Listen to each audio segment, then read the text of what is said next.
myself Dattatreya.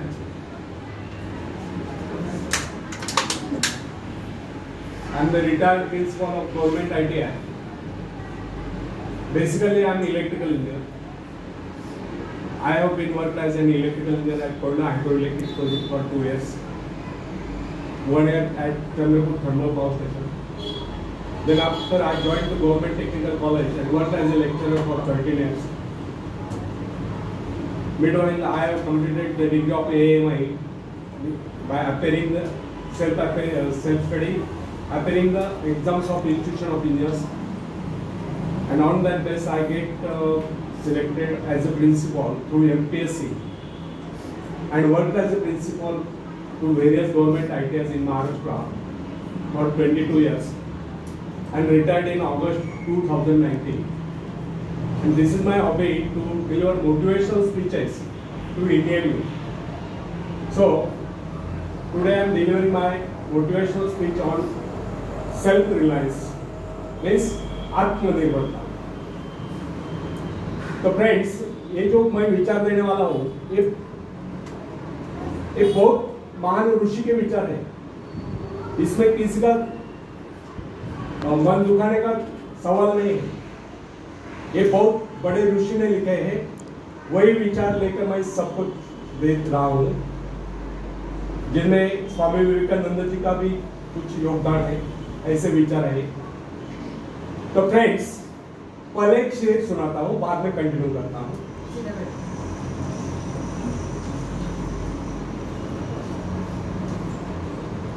मंजिलें उन्हीं को मिलती है जिनके सपनों में जान होती है.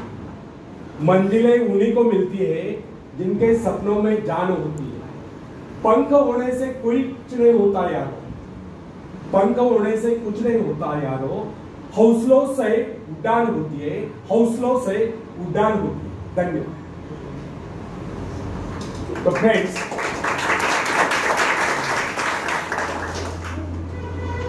आत्मनिर्भरता का मीनिंग मालूम है आपको? आत्मनिर्भर बनना मीन्स व्हाट? हाँ बताओ. बराबर है, बताओ. इस पे उस पे निर्भर न रहकर स्वयं निर्भर बनना, इसे ही आत्मनिर्भरता करते हैं.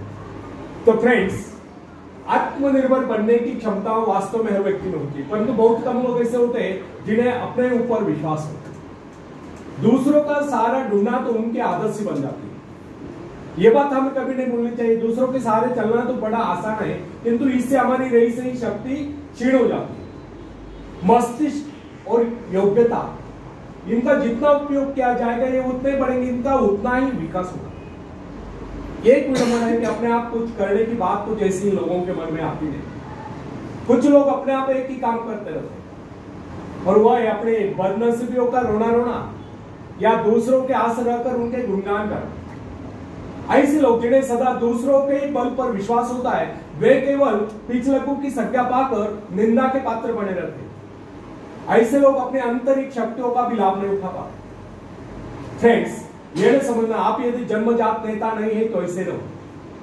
जन्मजात कौन क्या होता है? कोई महान नहीं होता, कोई वैज्ञानिक नहीं होता है, बल्कि एक अबोध बालक जन्म के बाद अपने में ऐसी शक्ति पैदा करता है जिसके सहारे वो अपने व्यक्तित्व की एक अलग पहचान बना लेता है. इतिहास में ऐसे बहुत से लोग हुए जिनमें नेतृत्व करने की योग्यता नहीं थी, फिर भी वे अपने प्रयत्नों से, अपने परिश्रम से, अपने योग्यताओं का विकास करके महान नेता बने. नेता वही होता है जो किसी पर निर्भर न हो, जिसमें नेतृत्व करने की क्षमता हो, जो दूसरों के विचारों का सहारा लेना आवश्यक न समझता, उसमें स्वयं सोचने और अपने कार्यक्रमों को स्वयं निर्धारित और कार्यान्वित करने की क्षमता होती. लोगों की संख्या बढ़ाकर भीड़ के बीच में चलना तो कोई बड़ी बात नहीं. बड़ी बात तो यह है कि लोगों के दिलों में अपना स्थान बनाया जाए, चाहे लोगों की संख्या कितनी कम क्यों न हो. ऐसे लोग वही होते हैं जो आत्म विकास करके शक्तिशाली हो चुके हैं. ऐसे लोग अपने भाग्य को बदल देते हैं, अपने साथ साथ दूसरों का भी भाग्य बदल देते हैं. फ्रेंड्स, आज के युग की विडंबना यह है, हर कोई किसी न किसी का सहारा ढूंढ कर नजर आता है. किसी को अपने धन का सहारा लेना पड़ता तो किसी को अपने मित्र का, कुछ तो अपने वंश पर ही फूले नहीं समा. ऐसे तो बहुत ही कम लोग होते जिन्हें अपने ऊपर पूरा विश्वास हो. दूसरों की शक्ति पर जीने वालों का एक मनोज्ञान यह भी होता है कि ऐसे लोग सदैव किसी न किसी का दोष ठहराकर अपना पक्ष बचाने के अवसर ढूंढा करते हैं। वास्तविकता यह है, इस प्रकार की आदत कायर प्रकृति की परिचायक है।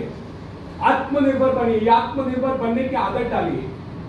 आदत का आरंभ उस समय होता है जब कोई आदत कारण उस समय होता है जब किसी बच्चे को उसका पिता कोई विशेष कार्य करने को कहता है, तब वह संतुष्ट नहीं होता।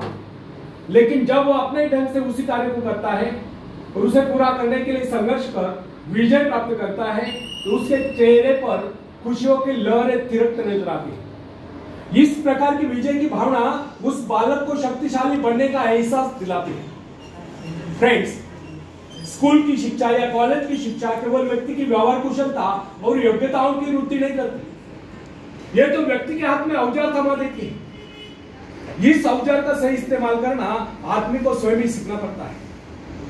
हेनरी वार्ड बीचर अपने समय के एक महान विचार अपने बारे में कथा सुनाया करता था। जब मैं बच्चा था तब मुझे किसी तरह से आत्मविश्वास की शिक्षा दी।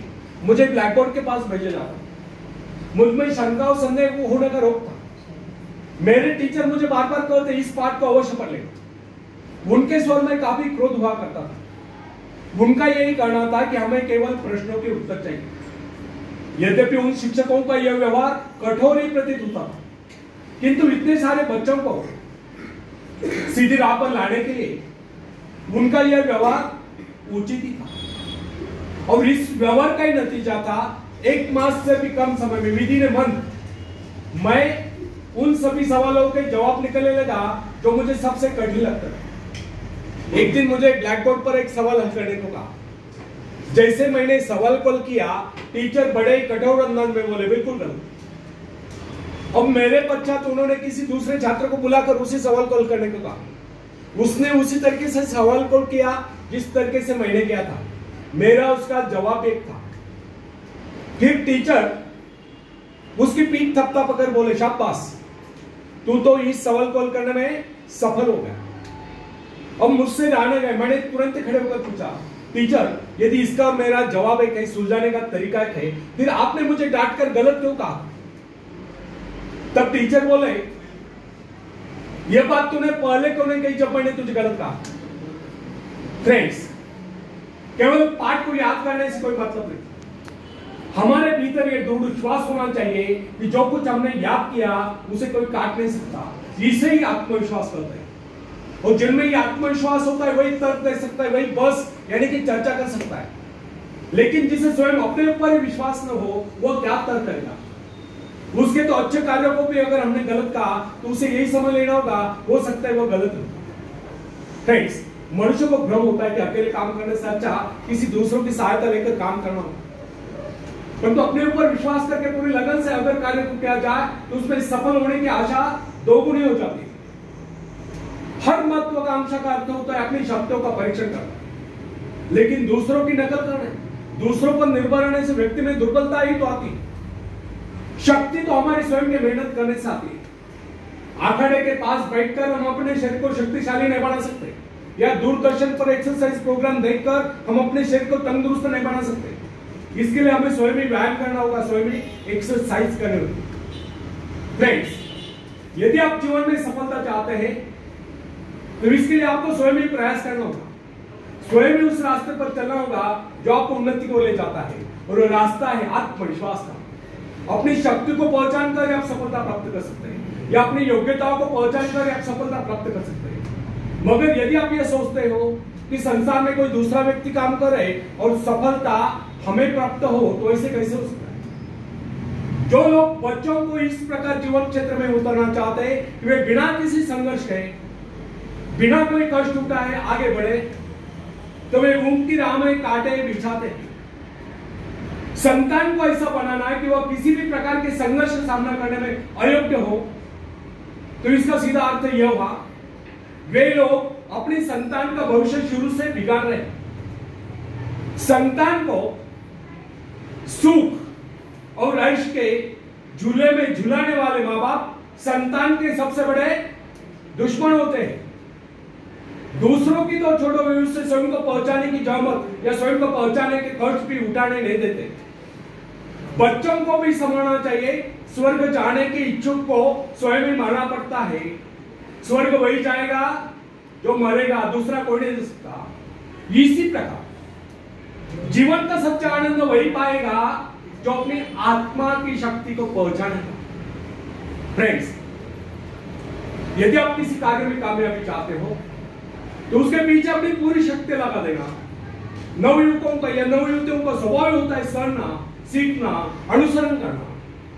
लेकिन अगर उनके अभिभावकों द्वारा या माँ बाप के द्वारा बचपन से सारे इशारा देकर उन्हें जीवन संघर्ष के लिए हतोत्साहित किया गया हो, निराश किया गया हो, तो इसका परिणाम यह निकलता है कि वे अकेले चलना भूल जाते हैं।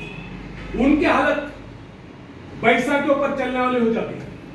फिर तमाम उम्र वे बिना किसी सहारे के चले नहीं पाते। इसलिए फ्रेंड्स, यदि जीवन में कुछ करना चाहते हो, कुछ बनना चाहते हो, तो अपनी सहायता स्वयं करें। किसी की सिफारिश या प्रभाव से आगे बढ़ने के प्रयत्न आपके भविष्य को नष्ट कर देंगे। स्वयं को इस योग्य बनाओ कि आपको किसी दूसरों से सहायता की आवश्यकता है। अपने भीतर का साहस और विश्वास जगाइए। आनंद तो उसी उन्नति में आता है जो स्वयं के द्वारा प्राप्त हो। दूसरों के भरोसे, उनकी सहायता से आगे बढ़कर अपने को अपंग बनाने का क्या उपाय हो सकता है? इससे तो मनुष्य की अपनी सारी शक्तियां कम तोड़ देती है, अपनी बुद्धि कुंद हो जाती है। जो दूसरों की सहायता का मोहताज बना रहता है, जो अपना हाथ तक नहीं ला सकता, वो क्या कर सकता है? वो जीवन भर दूसरों का मोहताज बना रहेगा। ना उनमें आत्मविश्वास आता है, ना वे स्वयं के भरोसे आगे बढ़ पाते हैं। उनका तो भविष्य ही अंधकार में होता है।